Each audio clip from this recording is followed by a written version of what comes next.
Bana Congo, to bengi bino na moko ya lelo boya ko rejoindre biso na cadre ya parti Levons-nous et bâtissons. Les BAT ezali parti oyo ya avenir, parti oyo ekopesa espoir na peuple congolais avec une nouvelle vision.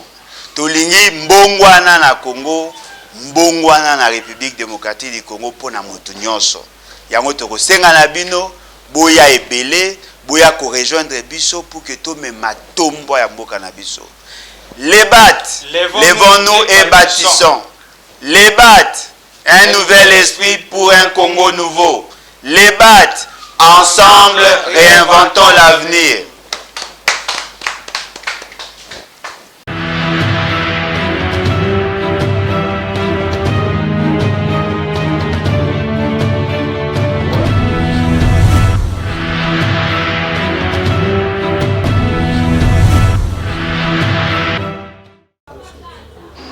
Qu'est-ce que tu veux me dire? Que Mouzitou devant Fayoulou, qu'est-ce qu'il est?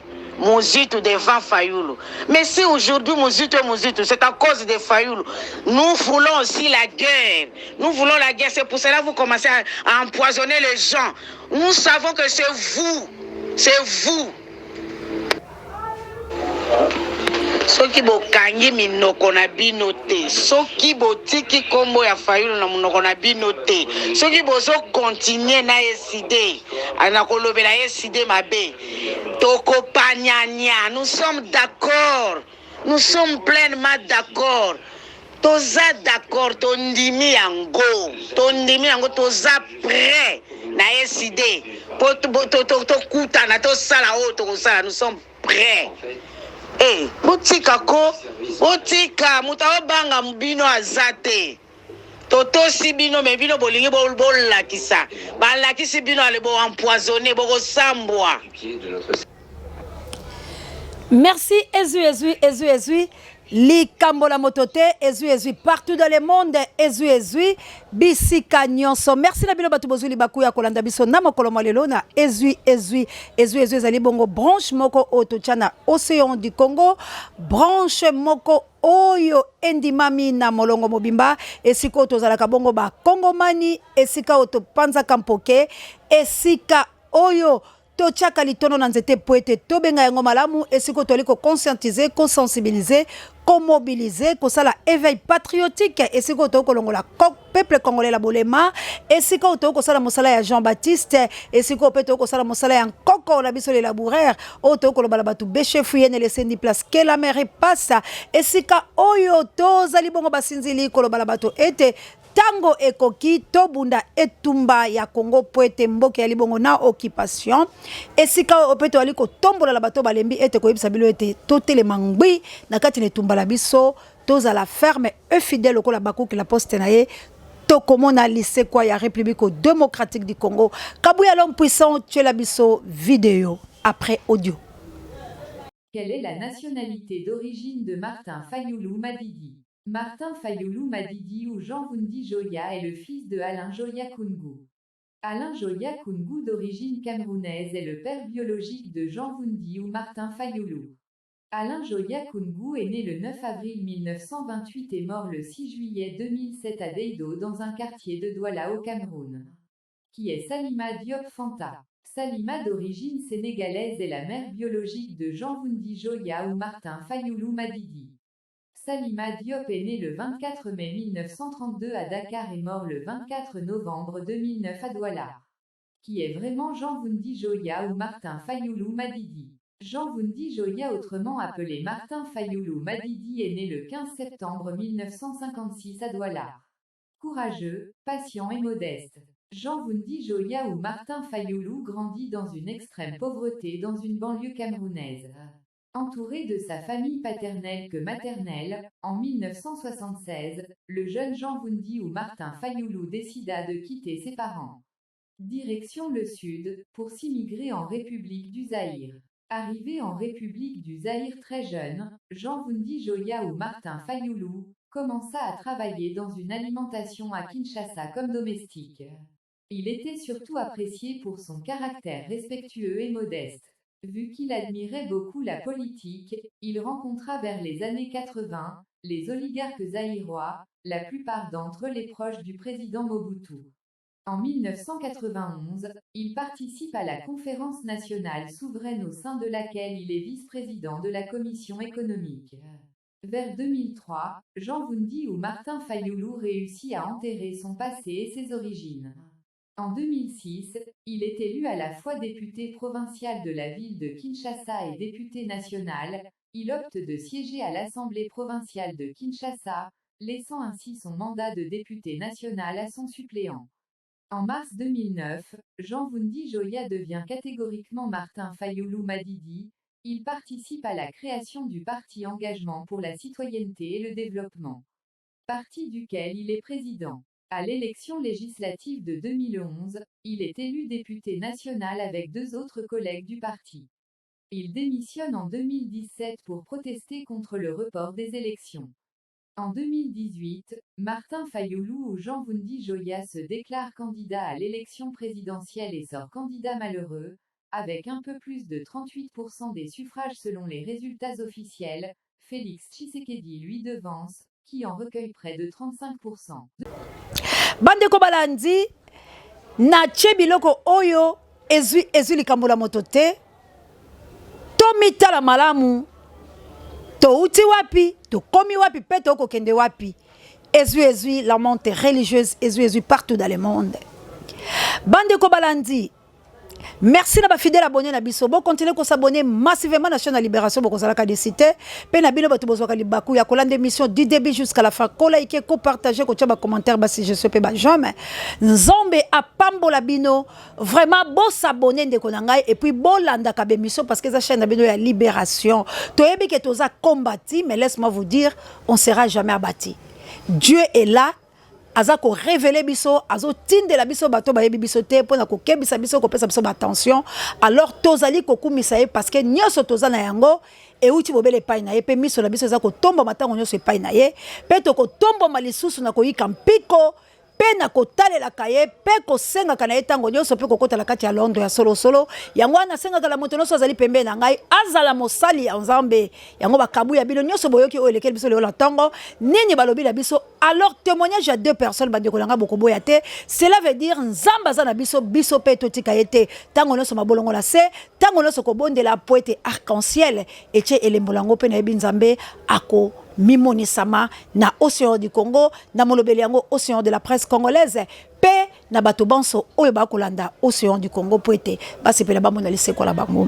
Merci na bino nyonso bo bengi biso de partout, bo intimider, bo sali, ma nzambe azali na biso elongo. Bandeko balandi touti la biso pa ya papa ale bolo jwa ko zoye lokola basenga ki boko mona makamoni mako le kapeto ko la kisabino yango sikoyo kasi ba bengi biso ka place tozalaki ete bato mabe baye bakoti bakangi ba biloko langa bakei nango tina likambo to yebite kasi kokita tokiti na komi na commissariat ba police ya bakoloba ete ndeko balingi yote bolingo ezali te mama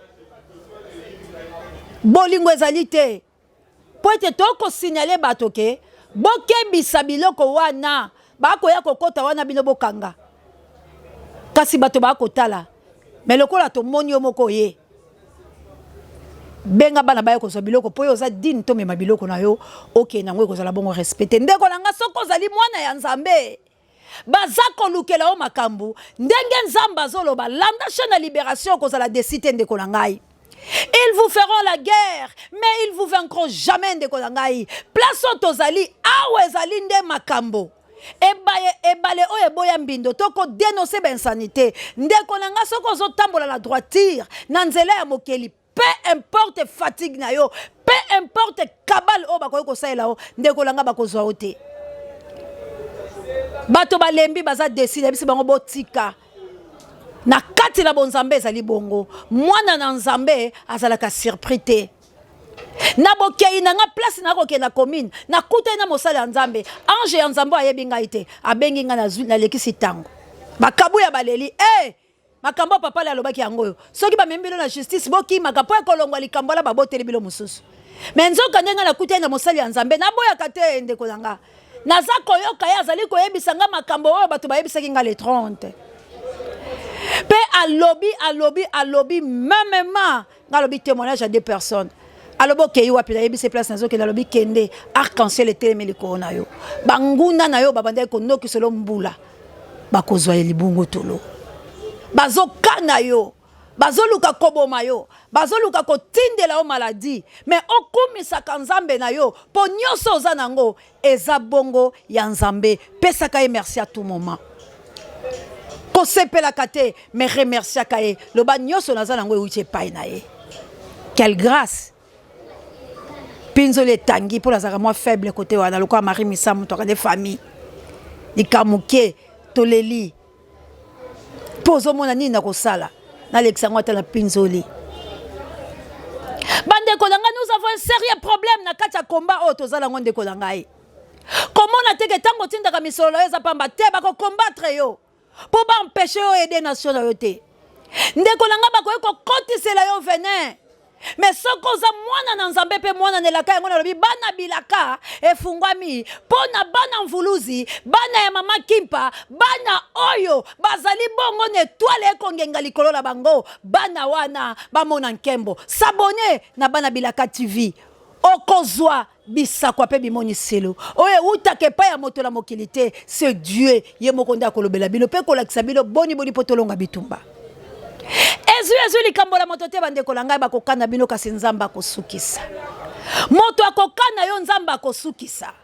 Prière na biso ezali ba bomi ya République démocratique du Congo, ba assassin ya République démocratique du Congo, bato bazoluka kosala biso mabe, nzamba boma bango te kasa mona liseko ya République démocratique du Congo po bango bazala pini. Po Congo ekokangolama, la patrie ou la mort nous vaincrons papa le frère de maman Clarisse. Ezu endimami ezu partout dans le monde. Toche audio, toche vidéo, pas bon na place nini. Bande konangai. Tozu minute ya kimia. Pe tozongi siko pona kotalisa la molongo ete. Botala déstabilisation. Na uta ko yebisa bilo la mikomileki la lobi. Boko vivre maman na épisode. Soki bolandaka be mission, boko comprendre le ko zo sala malelo. Na lobaki boko vivre ba théâtre. Pour déstabiliser combat ya ba valeur oyo ba congolais ba koufeli oyo ba congolais ba violé oyo ba congolais ba condamné bango sans cause oyo bazo continuer koboma lelo statistique ya ba mort oyo koufaki depuis avant hier to komi lelo na 19 personnes oyo ba uta ko kufa makile ya bato wana ezolobela ba congolais et le côté tala maman na distraction to kotilango na ngambo ya pouvoir Bati, Godempoyi, Vital Kamere, Oba Blanchurier, Guerre Ezali, François Mwamba, Maman Denise, Gisèle Pella. Donc il a zakoye bisayo les épisodes. Mais Oye Ezali ko détruire stabilité de la République démocratique du Congo pour Congo ezalaka instable.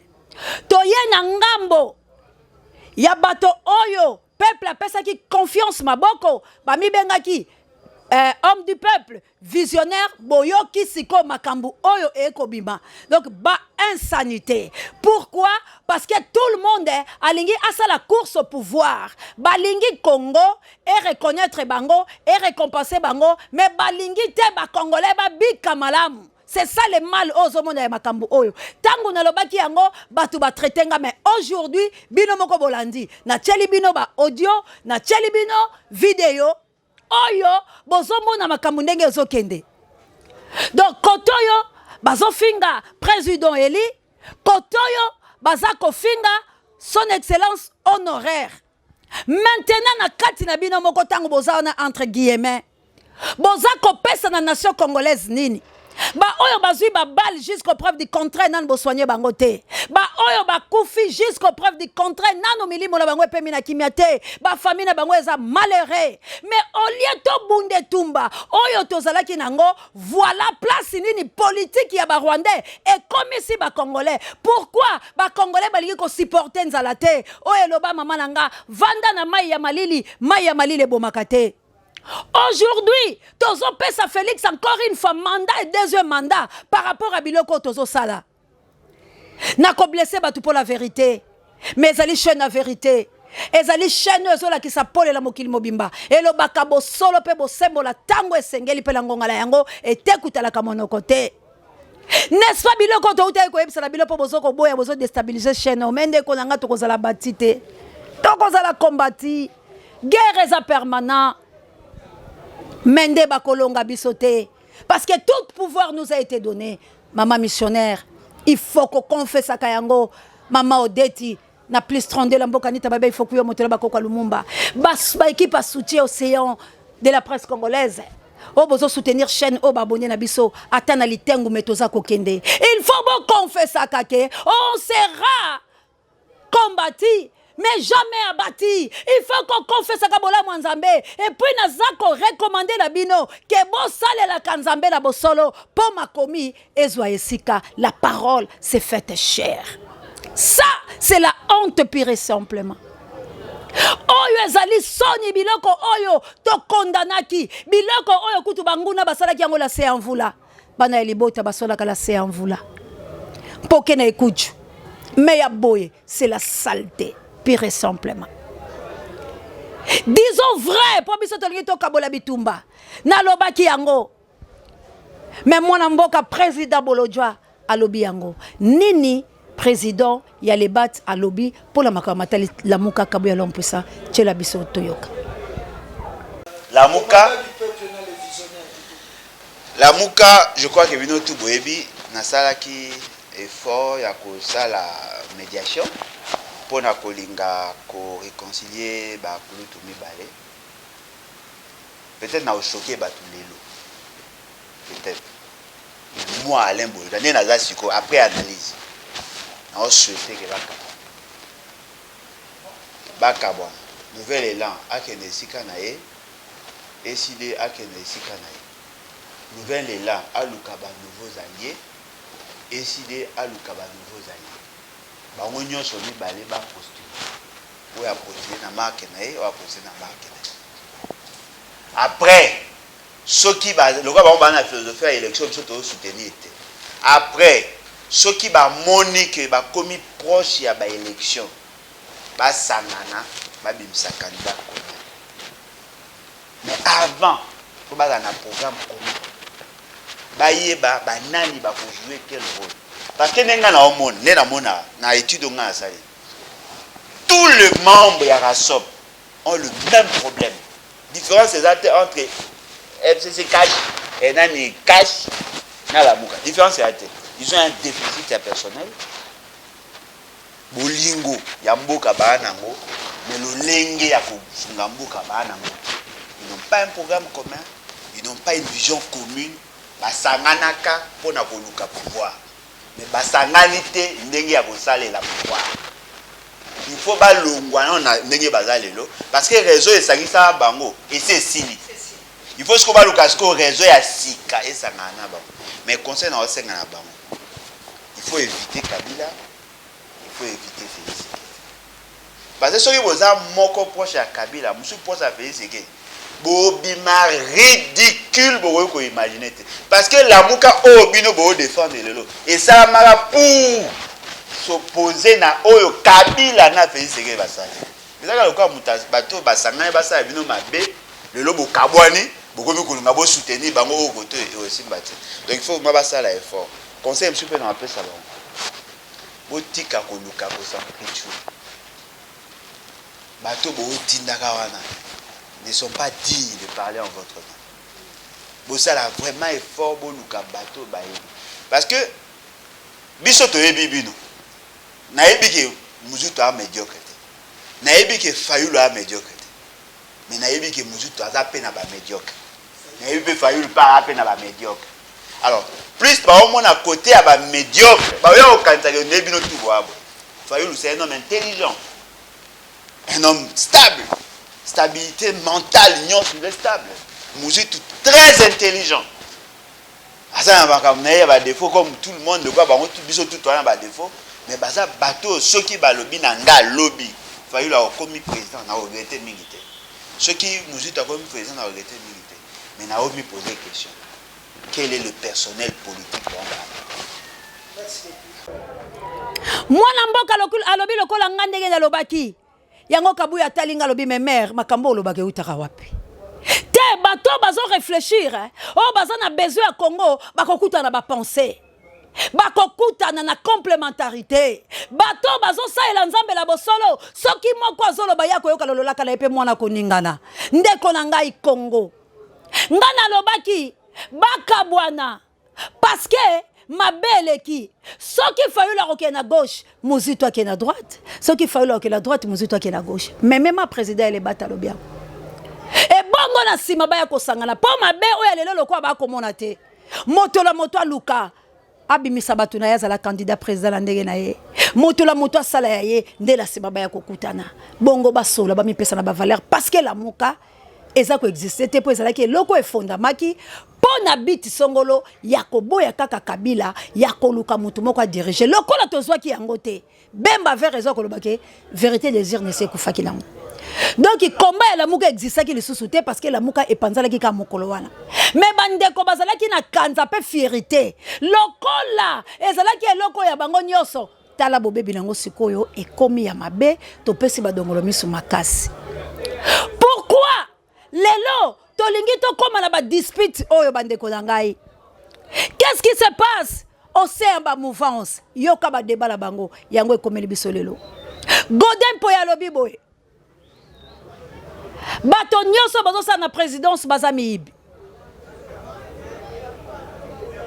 ndeko atomboki alobi koyi kofinga Vital Kamerhe moyibi te soki moto alobi bato nyonso bazosa na présidence baza miyibi est-ce que c'est un problème toloba bosolo lelo baza miyibi te nini président ele bat alobi pour la makambo wana ya Godin po na Vital Kamerhe mwana mboka kabu ya lompusa tshela biso machine toleka poyi asali déclaration te ka lobi ke dali Kamerhe mais bato ya Kamerhe va comme agité et je dis aussi je le soutiens pourquoi parce que nayebi que président c'est là constitué mingi na ba miyibi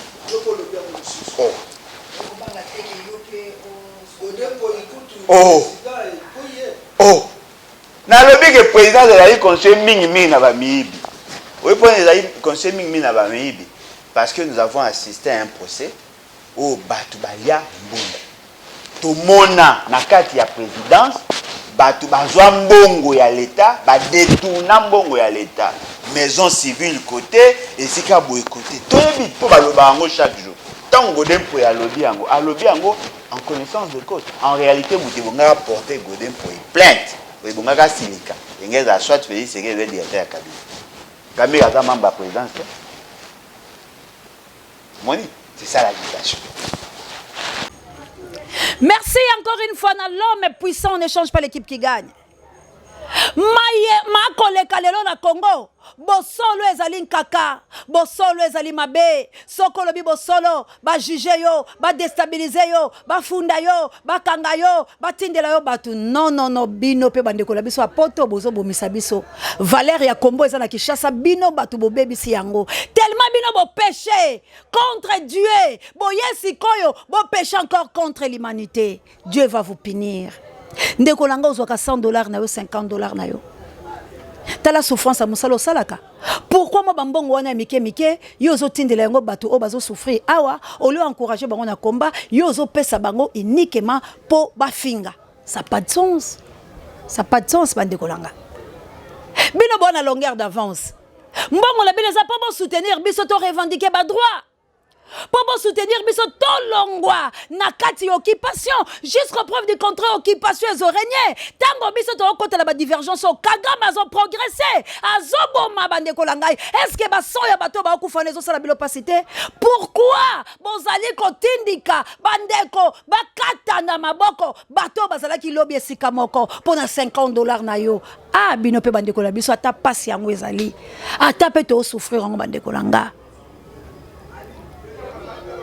tape tozonyo kwa mango bokomi na bino kaka likolo ba $50 ba utiliser bino mais to soutenir na biso Félix parce que Félix azala mbongo ebele to tika ko boma Félix to pesa Félix maboko to kota na libumu na ye to pesa ye maboko poto kende to salisa ye abundala Kagame olia ke biso to sala ba makamba boye to kende to soutenir Félix parce que Félix azamona ya papa Tshisekedi wa Mulumba soutenez Mukwantombolo Pour biso soki te soutenir ye to pesi ye maboko. En fait tangu to kobana kolobela ye, en fait tangu to kobana kosanya ba réunion, Félix akobunda tangu musuna Kagame.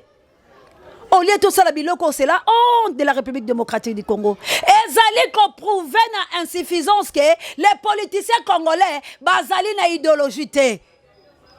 O ezali concept ba idée.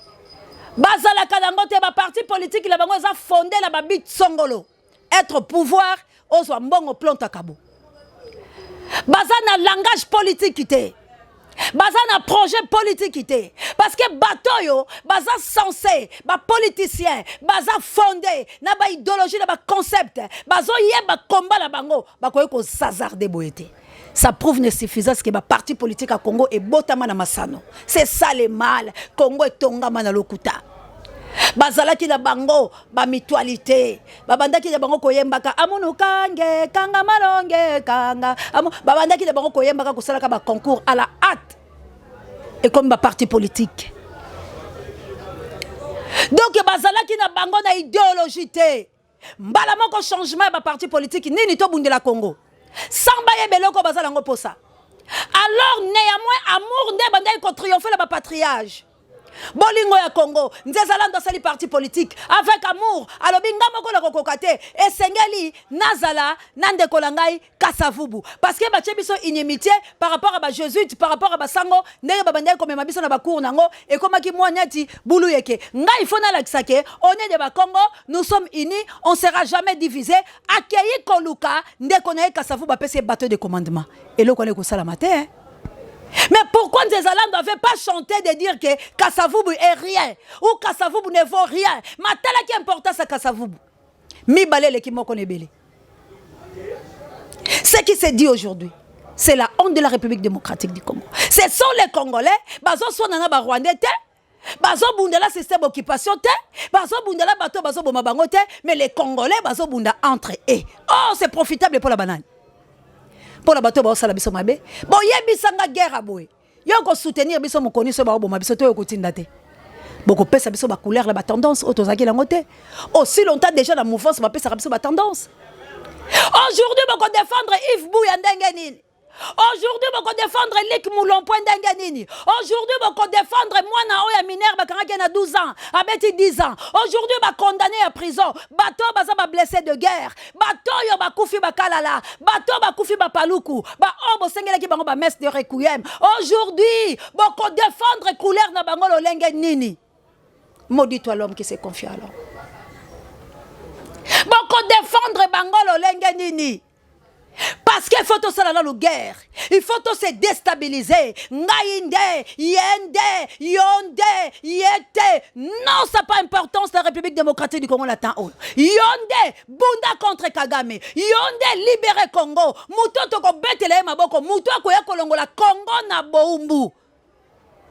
Tolo banenge tolo bela ba patriage. Amour a primé. Lumumba la prison. Bango bazo kende négociation. Balobi, on ne peut pas aller si notre frère a bimité. C'est ça le vrai amour. Amour patriotique. Et non amour ventriotique.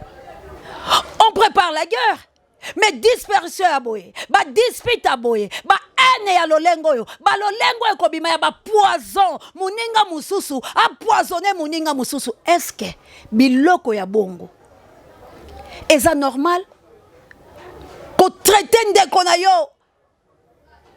étranger, est-ce normal? Qu'on conseille ndeko no que ya poisonné yo, est-ce normal?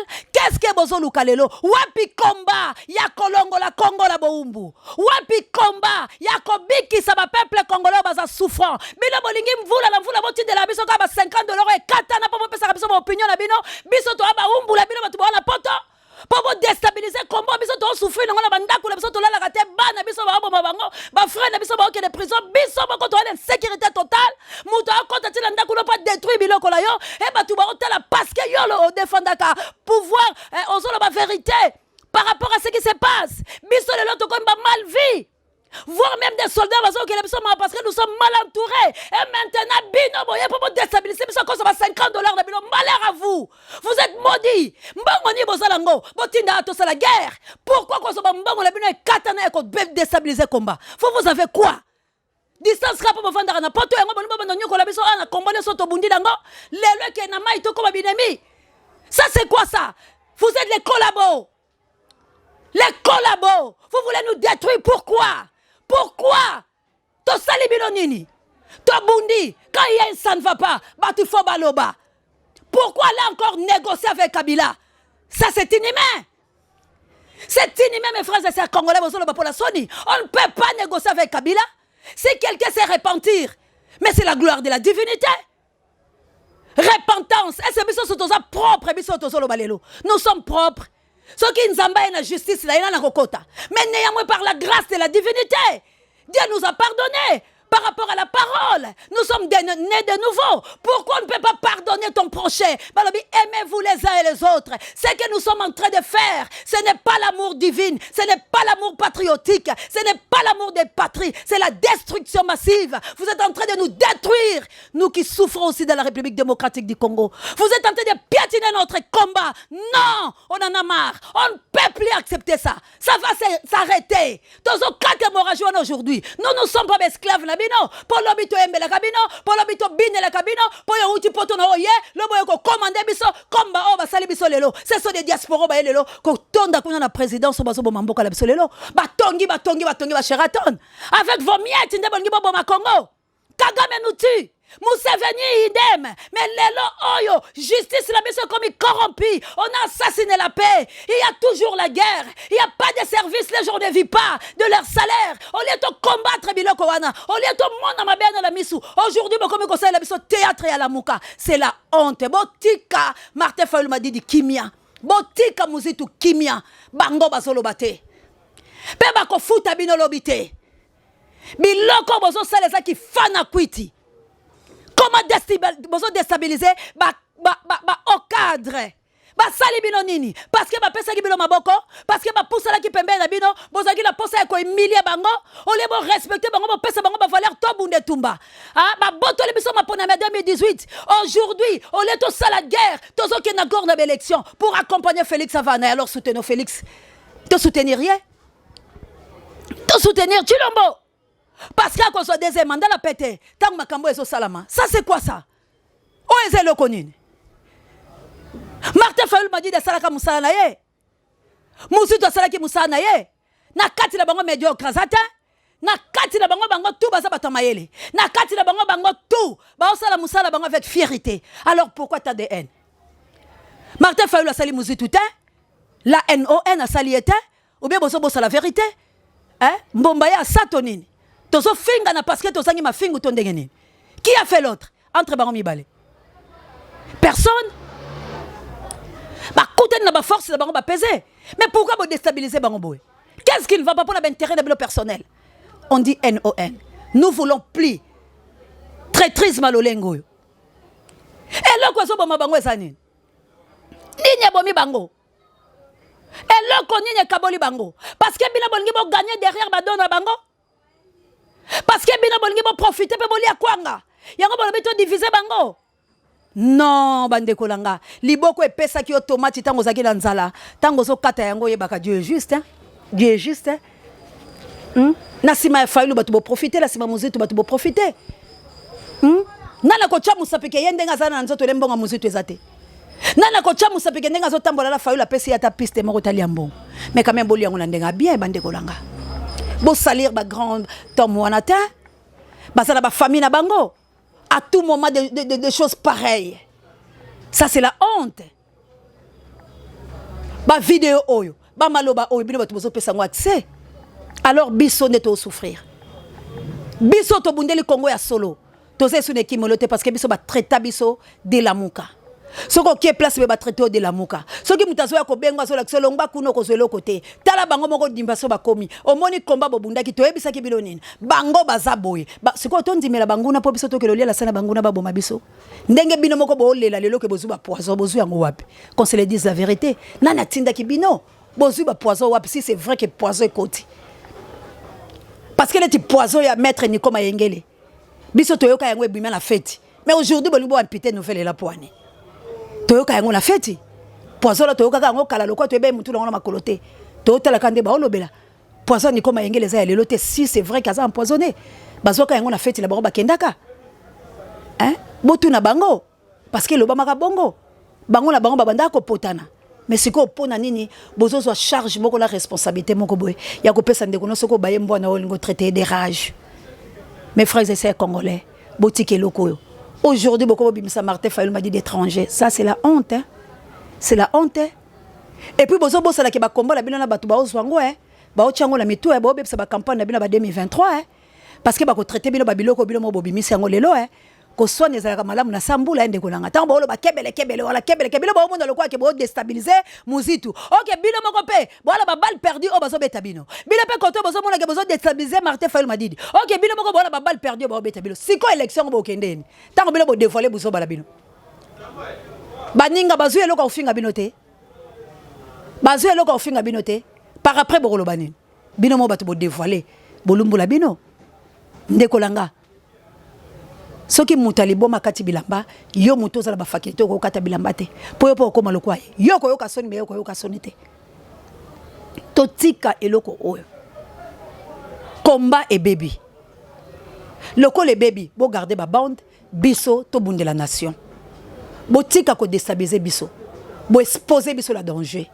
aujourd'hui ce que les journalistes à la muka et commence à sonner tala bango moko la to yebisa ki onini yaka boye pona nini bolingo tindika bato basa yeloko bakoye kusala te si yo za nyoka serpent kata ba vodor bazala hein to bunde la nation élection za la tilate bato ba continuer kokufa aujourd'hui pour la sisalanga to kena évangélisation to zo kena boye campagne na biso ya sensibilisation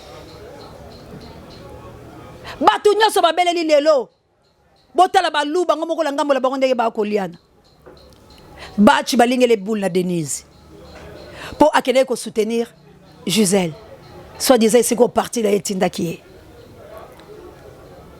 lelo François Béa et longwa linga sala coup d'état et comme parce que ndeko ya Gisèle obatinde na Kenya ya boyela ka musala et dossier wana Gisèle en tant que présidente de la République yepe akomi ko kangisa ba entourage ya mobile nae mboka nini ezotambola bango biloko wana ezolobela biso eloko moko te olie tomona danger que Gisèle abandi kozwa place ya bokonzi malembe parce que nom tomona yango te na ex femme maman Oliver mama di mama tomona ki yango te na Bobila Dawa tomona ki yango te na mama Cessé mais aujourd'hui makambu mabe ekomi ko se multiplier siko olie to bundela ba valeur ya Congo o ezokele kobeba la mikili ba paya bazomona ba congolais lokola batute mais biso tozali ko sala ba guerre froide entre biso na biso o ekozala profitable te. Et puis dans le bateau, ceux qui toquent l'élection, c'est Félix. Alors, pour moi, il faut soutenir Félix héros. Parce que beaucoup de té. Beaucoup de tout droit soutenir Félix. Moi, ça peuple bon laver la bilo Félix. N'est-ce que laver la biso bateau. Parce que Kabila ou Azalaki assassin à lobby. O ya commis si biso boy. O azongi simboka sima. Aujourd'hui, biso to lingi to laver Raïs. Alors, pour lui to laver Félix té. O to yebeta papa na entre guillemets. To laver la biso Félix. To soutenir rien, to pesa ma boko, to lobela e vérité, to kende pembe na ye, to yebise ke to lingi boyete peut-être ba arrestation ko sila.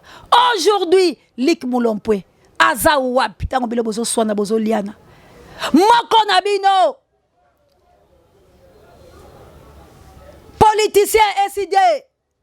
Mogangi munene ba kangaye parce que aza ko sala émission aza ko défendre SID. Ba boto la journaliste caméra. Et lelo betaki 3 mois na aner.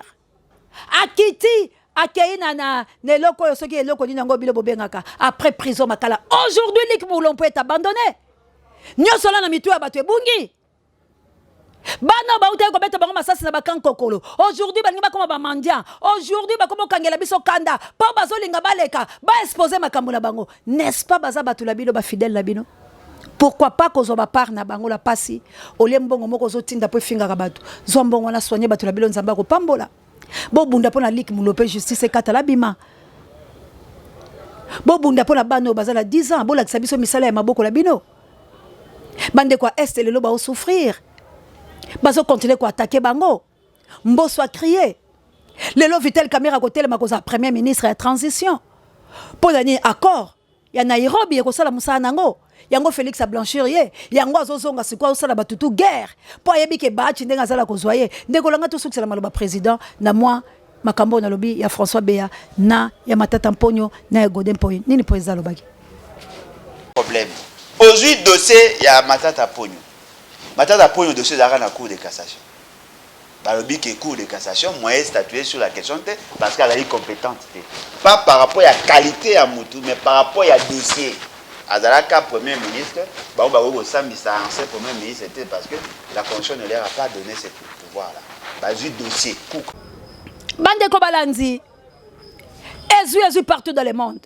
nous voulons la paix à toute étendue à la République démocratique du Congo bande ko langa to s'apaiser to bunda et tumba ya solo ya libération to contre la politique ya déstabilisation ya Rwandais biso toza ko souffrir biso lelo toza ko nyokwama il y a aussi des secrets de vérité oh bazoye la biso mais biso ba panzi sango ba analyste politique on ne peut pas dire ça parce que ça biloko oyo et cause la faiblesse na ngambo la biso lobi parce que biso tozo bunde la peuple bino entre guillemets bolobaki bo bunde la peuple kasi boni boli bokomi kotala ba intérêt personnel est-ce que botuni peuple aza d'accord que bino bokelo sangana kabila abomi peuple abotoli maponami élection avec machine, non avec machine, sans avec machine, sans avec. Mais tozali pe na maloba, na ba vidéo oh kaka bato lelo balinga bimaneti baza propre. Oh pe baloba ki. Attention, quand ngezole la l'idée zaka la kati l'idée. Il y a aussi des choses to bito panza lelo awa. Mais ça sera difficile, mais on ne peut pas parce que biso to ya fait que les brebis aient la vie en abondance. Nous voulons la paix et biso pe tozwa kimia. Aujourd'hui ce qui biso ba respecter bisoté par rapport à Babiloko bo sala lelo. Par rapport à Biloko Bosalelo, c'est la honte. Il y a combat la biso, c'est la honte ya peuple congolais parce que peuple a pesi maboko et palabino, peuple azobunda, azana passe, mais bino siko bozola le sa peuple pongia ba bébé. Tondi ba ke bobanda ko distraire peuple banda kala parce que bolinga était peuple a revendiquer ba droit na ye. Alors tout le bala ba peuple ke bolonga des rêves politiciens, bozo mona bitumba la bango. Ils ont profité pour la bilo peuple bango bazo bunda po bazo tala makambo ezali. Qu'est-ce que Fayoul empêche na Muzitu? Qu'est-ce que Muzitu empêche na Fayoul? Alors il faut boto le bango mi balé. Ça veut dire bango mi balé ba tiani croque à jambe na makambo ko bosongolo. C'est quoi bino? Bozo ku fela nini? L'intérêt ya bato bo mi balé. Oyo bilo pe bozo la bilo mbongote. Si vraiment bande ko la biso poto bolinga ka combat auto salaka. Bozo linga biso bo soutenir biso to bunde tumba ya ba valeur. Mais ce qui pour la Kopanza Boye, moi je vous regretterai. Je dis et je vous remercie. Congo au Congolais, les Kambola Motote, Bobele Motola. Les Kambola Motote, Bobele Motabole, Mandela Bane Kolobanda Kofinga, bon, et opinion na bino, l'achat bien na plus 49, na Akenaza unique la Katangaise, l'Anzela Emine Lokola Océan de la presse congolaise, qui l'a mis Bokele Lokondo, FMP 4, Judeta Lotake Tumba la plus 49. Merci na papa Michael na Flonsa, maman Célestine na Flonsa, merci na maman Célestine Lokale Mela, na États-Unis d'Amérique, équipé pour la télé États-Unis d'Amérique, Yanga Mokonzi na Angleterre, Manananga na Kunya Donanga na États-Unis. Merci encore une fois na Inoli Pasalanga ya CNT Live na équipe CNT Live. Merci na papa Freddy Munongo na Banzi Tokosala Kande Toyokalaki. Merci na Balaki Mbango ya Tungunya yako vraiment. Merci na Bala Bilaka yako. Merci na Mapinga Nelonga. Merci na Bisonyo so auto ko bundela ba valeur pour te récupérer yango. Merci na Batonyo so auto sala etumba ya solo pour la libération ya mboka la biso mais mawala batu oyo ba ko ya pene na biso pour ba captiver biso nzombe ya mpungu tulendo Nzambe ya Congo a Congo Mongali a kosokipe la bino na mikolo mezali koya kasi boye ba ete Congo eko kufakate. Merci na Suisse na maman na Jolie pe bananyoso. Merci encore une fois maman Dolo, merci na maman Pierrette, merci na maman Samuel mabolongo la bino toujours bitumba océan ezali makasi kasi na Londres la bino ndenzamba zo sala. Merci na South Africa l'apôtre Doudou Nsambi mabondeli toujours pe Guilo Mpinga nana Lompinga Gi pe merveille kitoko nana mère double. Merci encore une fois na papa nanga G3 na Australie na mboka Désiré Botuna na maman Elisabeth Botuna maman Elisabeth Nkoympomba la France vraiment totele mabala mvuluzi totele mato bunde tumba ya solo molimo esala tolongo la ba futilité tindela ndeko na mbongo ya malamu ali apo azali na pasi lolenge ba mama ba soutenir nga batinda kanga lokote lolenge ba papa Mikaele ne équipe soutien lolenge ba mana nga ndeko langa na Bwende ndeko langa na Njili mama nga kuna na Gombe akopesa nga mbongo na lobi mama bunde tumbala yo ezali etumba ya valeur lolenge mona mère de Bruno na Autriche a telemaka alobi mama océan toko sola nae ozoka muta okanisa lolenge la chabena bina lingo kanzala te bapesa nga mbongo sans condition soki bato ba ko tindela bilo bambongo pobo se déstabiliser boye bandeko langa boya bambongo na bango etika folele mpato boya yango to sunga na biso merci na bandeko oyo bazalaki bongo na ngambo ya Russie vraiment na moni bongo Bruno Mimbenga na moni bongo Lumumba na moni bandeko mususu biso beto zaika la mobembo pola makao mususu biso keleki pen bango bakena Russie to zali bobele ko sala mosala moko ingeta to tombwana la patrie ou la mort nous vaincrons bana nyonso ba pour amenta ngolano bondi ya botarde bono itenere mise ko komela bino matondo la mamour d'Angola na mokitene Florence ya matondo mido merci na mama Pasteur merci na mama Jovi merci na papa Mapasa merci na Daniel Ngenda merci na Zola pe merci petit frère propre merci na petite sœur na Florence merci na bino banso o bozali ko soutenir biso Daniel Ngenda merci na Toulouse merci na ndeko langai Charlie Chobo merci na mama Elo na papa langai Toussaint merci na bino nyonso vraiment to boyi to lobi etumba ya Congo c'est le faisalité mais to boyi division pe to boyi ba armée ya destructive massive oyezo ya koboma ba peuple congolais bango na bango que vive Martin Fayulu Madidi que vive son excellence honoraire Mozitu botika bango pas bunde tumbala bango bobo mamayele na bino na sa bilamba parce que Congo za na bateau baza violent bobima na violence na bino et non batindelo $50 obimi ko sala ba bêtise et ko pesa bino et le côté ba ko bundela Congo ba ko défendre patrie nous tous nous sommes des pécheurs c'est Dieu lui-même qui est 3 fois saint oya sala mabete abamba bango mabanga bongo tonzima mais soki ozala mabe ya koleka kozala blanchite la simami kongo la bango po bango bazobundela nation lobi na tongo bana bango bakolia mangoya kasi ya yo tata tikelo nini pe yo moko kotikela bano nini bokanisa conseil ya mobundeli mama Kimpavita opération Sauvons le Congo opération Sauvons le Congo opération Jeanne d'Arc lobi to ko bakisela bilo mususu oyo ko ya koleka kasi bilo moko bomoni misala Denise kominango kanga kasi lobi justice a Congo musana monini justice tokutana soki Yesu a été le number 1 océan de la presse congolaise JKM bye.